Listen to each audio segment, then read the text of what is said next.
വലത് കൈ നെഞ്ചിൻ്റെ ഭാഗത്ത് വെച്ചുകൊണ്ട് ഈ പറയുന്ന ഇസ്മ 5 തവണ ചൊല്ലിയിട്ട് എന്ത് കാര്യത്തിനിറങ്ങിയാലും ആ കാര്യത്തിൽ ഫതഹ് ഉണ്ടാകുമെന്ന് മഹാന്മാർ പഠിപ്പിച്ചെന്നായി കാണാം. നമ്മളിപ്പോൾ ഒരു കാര്യത്തിന് പോകാൻ ഉദ്ദേശിക്കുന്നു, പോകുന്നതിന് മുമ്പ് ഇറങ്ങുന്നതിന് മുമ്പ് ആ കാര്യം വിജയിച്ച് കിട്ടാൻ വലത് കൈ എടുത്ത് നെഞ്ചിൽ വെച്ചുകൊണ്ട് ഒരു 5 തവണ ചുരുങ്ങിയ കേവലം ചെറിയൊരു ഇസ്മ ഇൻഷാ അല്ലാഹ് ചൊല്ലിയിട്ട് ഇറങ്ങിക്കോ, ആ കാര്യം ഉറപ്പായും നടന്നു കിട്ടും. അള്ളാഹുവിൻ്റെ അസ്മാഉൽ ഹുസ്നയിൽപ്പെട്ട പവർഫുള്ളായ 2 ഇസ്മുകൾ ചേർത്തിട്ടുള്ള ഈ ഒരു ദിക്ർ ആരെങ്കിലും ഒരാൾ ചൊല്ലിയാൽ അർശ് പോലും പ്രകമ്പനം കൊള്ളുകയും ആ സമയത്ത് ആ ചൊല്ലിയതിനു ശേഷം അയാൾ ചോദിക്കുന്ന എന്ത് കാര്യവും അള്ളാഹു സുബ്ഹാനഹു വ തആല ഉടനടി നടത്തി കൊടുക്കുകയും ചെയ്യുമെന്ന് മഹാന്മാർ പഠിപ്പിച്ചെന്ന അത്ഭുതപ്പെടുത്തുന്ന ഒരു ദിക്ർ ഇന്നത്തെ വീഡിയോയിൽ ഞാൻ പറഞ്ഞു തരട്ടെ. ഏതാണ് ആ മഹത്തായ ദിക്ർ എന്നും ഏതാണ് നമ്മുടെ കാര്യം സാധിച്ചു കിട്ടാനുള്ള അസ്മാഉൽ ഹുസ്നയിലെ ഇസ്മ എന്നും ഇൻഷാ അല്ലാഹ് നമുക്കൊന്ന് കേട്ടു നോക്കാം. വീഡിയോ മുഴുവനായി കേൾക്കണം. അതുപോലെ പ്രയാസങ്ങൾ അനുഭവിക്കുന്ന ആവശ്യക്കാരായ നമ്മുടെയൊക്കെ ചുറ്റുഭാഗത്തുള്ള നമ്മുടെ കൂട്ടുകാർ, കുടുംബാദികൾ, അവരിലേക്കൊക്കെ നമ്മുടെ ഈ വീഡിയോ ഒന്ന് എത്തിച്ചു കൊടുക്കുകയും ചെയ്യുക. അള്ളാഹു തൗഫീഖ് നൽകട്ടെ.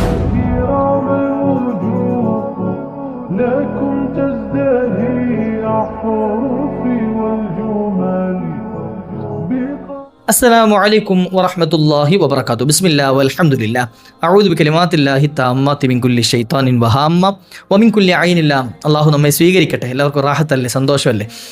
എല്ലാവരുടെയും എല്ലാ പ്രയാസങ്ങളെയും അള്ളാഹു നീക്കിത്തരട്ടെ. എല്ലാവരുടെയും എല്ലാ ആഗ്രഹങ്ങളെയും മനസ്സിലെ മുറാദുകളെയൊക്കെ അള്ളാഹു പൂർത്തീകരിച്ച് നൽകട്ടെ, എത്രയും പെട്ടെന്ന് സാധിപ്പിച്ചു തരട്ടെ ഇൻഷാ അല്ലാഹ്. ഞാൻ ഇന്നത്തെ വീഡിയോയിൽ 2 അത്ഭുതപ്പെടുത്തുന്ന വഴികളാണ് പറഞ്ഞിരുന്നത്. ഒന്നാമത്തത് അള്ളാഹുവിൻ്റെ അസ്മാഉൽ ഹുസ്നയിൽപ്പെട്ട പവർഫുള്ളായ 2 ഇസ്മുകൾ ചേർത്തിട്ടുള്ള വലിയ ബറക്കത്തുള്ള അല്ലെ വലിയ പവറുള്ള ഒരു ഇസ്മ, ഒരു ദിക്ർ.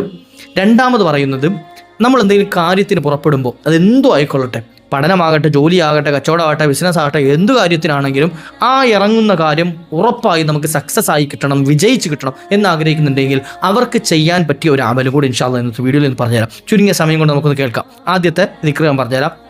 ഇനി പറയാൻ പോകുന്ന ഇസ്മ, ഈ ഒരു ദിക്ർ ആരെങ്കിലും ഒരാൾ എന്തെങ്കിലും ഒരു ആവശ്യം മനസ്സിൽ കരുതിക്കൊണ്ട്, എന്തെങ്കിലും ഒരു മുറാദ് കൽബിൽ കരുതിക്കൊണ്ട് ഈ ഒരു ദിക്ർ ചൊല്ലുകയാണെങ്കിൽ, ഈ ദിക്ർ ഞാൻ പറയാൻ പോകുന്ന ദിക്ർ ഏതാണെന്ന് ഞാൻ ഇൻഷാ അല്ലാഹ് പറഞ്ഞുതരാം. ചൊല്ലിയിട്ട് അള്ളാഹുവിനോട് ആ സമയത്ത് ദുആ ഇരുന്നു കഴിഞ്ഞാൽ ആ സമയത്ത് തന്നെ അതിന് ഇജാബത്ത് കിട്ടും.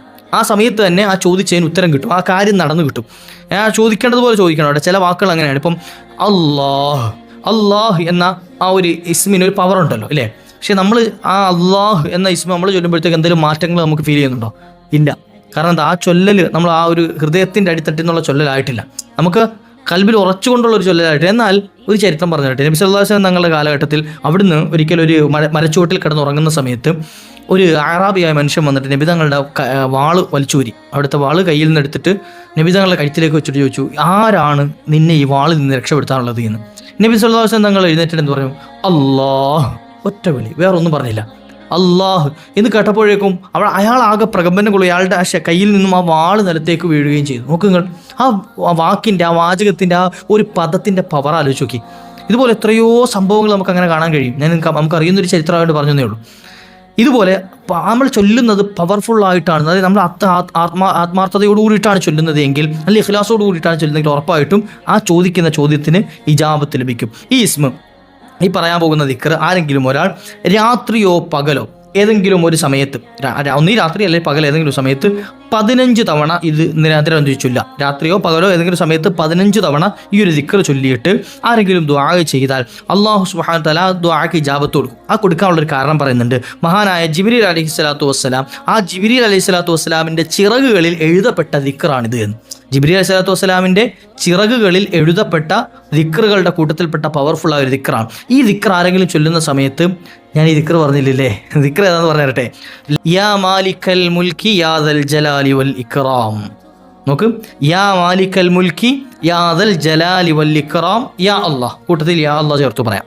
യാ മാലിക്കൽ മുൽക്കി യാ ദൽ ജലാലി വൽ ഇക്റാം. ഈ അതായത് 2 ഇസ്മുകളാണ്. മാലിക്കൽ മുൽക്ക് ഒരു ഇസ്മാണ്, ദുൽ ജലാലി വൽ ഇക്റാം മറ്റൊരു ഇസ്മാണ്. ഈ 2 ഇസ്മുകളോട് ചേർത്തിട്ടുള്ള യാ മാലിക്കൽ മുൽക്കി യാ ദൽ ജലാലി വൽ ഇക്റാം യാ അല്ലാഹ്, ഈ ഒരു ദിക്ർ, ഇത് ജിബ്രീൽ അലൈഹിസ്സലാത്തു വസ്സലാമിൻ്റെ ചിറകുകളിൽ രേഖപ്പെടുത്തപ്പെട്ടതാണ്. ആരെങ്കിലും ഒരാൾ ഈ ദിക്ർ ചൊല്ലുന്ന സമയത്ത്, ഈ ഒരു ഇസ്മ ചൊല്ലുന്ന സമയത്ത് അർശ് പോലും കുലുങ്ങി പോകുന്നതാണ്. അർശ് പ്രകമ്പനം കൊള്ളും, അള്ളാഹുവിൻ്റെ അർശ് പ്രകമ്പനം കൊള്ളും. ഈ കുലുങ്ങുന്ന സമയത്ത് മലക്കുകൾ റബ്ബിനോട് ചോദിക്കും, റബ്ബേ എന്താണ് സംഭവം? അള്ളാഹുവിനോട് എന്താണ് ഇതിനെപ്പറ്റി ചോദിക്കുന്ന സമയത്ത് അള്ളാഹു മലക്കുകളോട് പറയുന്ന മറുപടിയാണെന്ത്, എൻ്റെ ഇന്നാലിന്ന അടിമ അവൻ ഇന്ന ദിക്ർ ചൊല്ലിയിട്ടുണ്ട്, അവർ ആ ദിക്ർ ചൊല്ലിയ ശേഷം എന്താണോ ചോദിച്ചത് അത് നടപ്പാക്കി കൊടുക്കുക എന്ന് അള്ളാഹുവിൻ്റെ കൽപ്പന ഉണ്ടാകുമെന്ന് മഹാന്മാർ പറഞ്ഞതായി കാണാം. നോക്കുക, അപ്പോൾ നമ്മൾ ഈ ഒരു ദിക്ർ ചൊല്ലിയിട്ട് അതിനുശേഷം റബ്ബിനോട് നമ്മളുടെ കാര്യങ്ങൾ പറഞ്ഞാൽ ഉറപ്പായും ആ ഒരു കാര്യം നടക്കും. അള്ളാഹു എൻ്റെ ഇന്ന കടങ്ങൾ നീ തീർത്തരണേ അള്ളാഹ്, എൻ്റെ ഇന്ന ആവശ്യം നീ പൂർത്തീകരിച്ച് നൽകണേ അള്ളാഹ്, വിഷമം തീർത്തരണേ എന്തോ ചോദിച്ചു ഇൻഷാ അല്ലാഹ്. അള്ളാഹു തൗഫീഖ് നൽകട്ടെ. എന്താ അതിൻ്റെ അർത്ഥം? രാജാതിരാജനായ മാലിക്കുൽ മുൽക്ക് എന്ന് പറഞ്ഞാൽ രാജാതിരാജനായ അള്ളാഹ്, ദുൽ ജലാലി വൽ ഇക്റാം എന്ന് പറഞ്ഞാൽ എന്താണ് സർവ്വശക്തനായ, അതുപോലെ തന്നെ എല്ലാ വളർമയും മഹത്വവും ഉടമപ്പെടുത്തിയ അള്ളാഹ്, എല്ലാ വളർമയും എല്ലാ മഹത്വവും ഉടമപ്പെടുത്തിയ അള്ളാഹ്, അത് ഉടയവനായ അള്ളാഹ് എന്നാണ് വിളിക്കുന്നത്. ആ റബ്ബിനെ വിളിച്ചിട്ട് എന്ത് ചെയ്യാം? ചോദിക്കണം, അവൻ്റെ കാര്യം നടന്നു കിട്ടും ഇൻഷാ അല്ലാഹ്. ഇനി നമ്മളൊരു വിചാരിച്ച ജോലി, അതുപോലെ തന്നെ നമ്മുടെ വിവാഹം, അല്ലെങ്കിൽ നമ്മുടെ കച്ചവടം, നമ്മുടെ പഠനം, ഇൻ്റർവ്യൂ എന്തോ ആയിക്കോട്ടെ, എന്തെങ്കിലും ഒരു നല്ല കാര്യത്തിന് ഇറങ്ങാൻ പോവുകയാണ്, അല്ലെങ്കിൽ ഒരു വീട് പണി തുടങ്ങാൻ പോകുന്നു, അല്ലെങ്കിൽ എന്ത് അങ്ങനെ എന്തെങ്കിലും നല്ലൊരു ബിസിനസ് തുടങ്ങാൻ പോകുന്നു, കച്ചവടം തുടങ്ങാൻ പോകുന്നു, എന്തോ ആയിക്കോട്ടെ, അത് ചെയ്യുന്നതിന് മുമ്പ് നമുക്ക് ആ തുടങ്ങി വെക്കുന്ന കാര്യത്തിന് ബർക്കത്തുണ്ടാകണം, അതിൽ വിജയം ഉണ്ടാകണം, അത് ഫത്തഹായി കിട്ടണം, സക്സസ് ആയി കിട്ടണം എന്ന് ആഗ്രഹിക്കുന്നുണ്ടെങ്കിൽ എന്ത് കാര്യം ചെയ്യാൻ പോകുമ്പോഴും, എന്ത് വിഷയം ചെയ്യാൻ പോകുമ്പോഴും എന്ത് ചെയ്യണം? നമ്മൾ ആ ഉദ്ദേശിച്ച കാര്യം നടന്നു കിട്ടാൻ ഈ ഒരു ഇസ്മ 17 തവണ എന്ത് ചെയ്യുക? ചൊല്ലുക. ഈ ഒരു ഇസ്മ 17 തവണ ചൊല്ലിയിട്ട് റബ്ബേ എൻ്റെ ഇന്ന കാര്യം നീ നടപ്പാക്കി തരണേ അല്ലാ, എൻ്റെ ഇന്ന കാര്യം നീ സക്സസ് ആക്കി തരണേ റബ്ബിനോട് ദ്വാരക്കാം. ആ കാര്യം എന്ത് ചെയ്യും? വിജയിച്ച് കിട്ടുന്ന, നമ്മൾ ആ ചെയ്യാൻ ഉദ്ദേശിക്കുന്ന കാര്യം വീട് പണിയാണെങ്കിൽ പെട്ടെന്ന് പൂർത്തീകരിക്കാൻ തൗഫീഖ് കിട്ടുക, അതുപോലെ വിവാഹമാണെങ്കിൽ പെട്ടെന്ന് ശരിയാകും, നല്ല ഹൈറായ ഇണകളെ കിട്ടാൻ, മക്കളെ ലഭിക്കാനൊക്കെ കാരണമായി തീരും. അതുപോലെ തന്നെ നല്ല ജോലി കിട്ടാൻ, നല്ല ബിസിനസ്സിൽ വളർച്ച ഉണ്ടാകാൻ, വളർമയുണ്ടാകാൻ, അതുപോലെ തന്നെ സക്സസ് ആയി കിട്ടാൻ, സമ്പത്ത് വർദ്ധിക്കുക, ഇതൊക്കെ എന്ത് ചെയ്യും? അതിൻ്റെ പിന്നാലെ അള്ളാഹു നമുക്ക് നൽകും. അള്ളാഹു തൗഫീഖ് നൽകട്ടെ.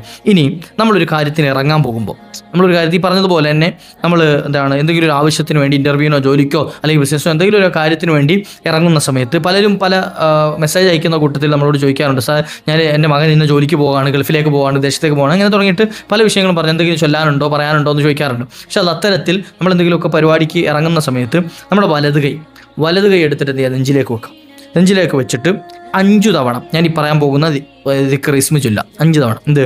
യാ ഗനിയു യാ മുഗ്നി യാ അല്ലാഹ്. എന്ത് ചൊല്ലേണ്ടത്? യാ ഗനിയു യാ മുഗ്നി യാ അല്ലാഹ് എന്ന് 5 തവണ ചൊല്ലിയിട്ട് റബ്ബിനോട് ദുആ ഇറക്കുക, അല്ലാഹു എൻ്റെ കാര്യം നീ വിജയിപ്പിച്ചു തരണേ അല്ലാഹ്. 5 തവണ ചൊല്ലിയിട്ട് യാ ഗനിയു യാ മുഗ്നി യാ അല്ലാഹ്, യാ ഗനിയു യാ മുഗ്നി യാ അല്ലാഹ് എന്നിങ്ങനെ എന്ത് ചെയ്യുക? 5 തവണ ചൊല്ലുക. ഇൻഷാ അല്ലാഹ് ആ ഉദ്ദേശിച്ച കാര്യം, ആ ഇറങ്ങുന്ന കാര്യം അല്ലാഹു വിജയിപ്പിച്ചു തരും, അല്ലാഹു ഏറ്റെടുക്കും. അള്ളാഹു തൗഫീഖ് നൽകട്ടെ. അപ്പോൾ നിങ്ങൾക്ക് ഉപകാരപ്പെട്ട് കാണുമെന്ന് വിചാരിക്കുന്നു. ഒരുപാട് ആളുകൾ പല വിഷമങ്ങളിലും കഴിയുന്നവരുണ്ട്. അള്ളാഹു എല്ലാവർക്കും റാഹത്ത് നൽകട്ടെ ഇൻഷാ അല്ലാഹ്. ഈ വീഡിയോ നമ്മുടെ കുടുംബത്തിലേക്കും അതുപോലെ കൂട്ടുകാരിലേക്ക്, പ്രയാസങ്ങൾ അനുഭവിക്കുന്നവരിലേക്കൊക്കെ ഒന്ന് എത്തിച്ചു കൊടുക്കാം. ആർക്കെങ്കിലും ഒരാൾക്കെങ്കിലും ഉപകാരപ്പെട്ട് കഴിഞ്ഞാൽ അതിൻ്റെയൊക്കെ കൂലി അള്ളാഹു നമുക്ക് നൽകും. അള്ളാഹു നൽകുമാറാട്ടെ ഇൻഷാ അല്ലാഹ്.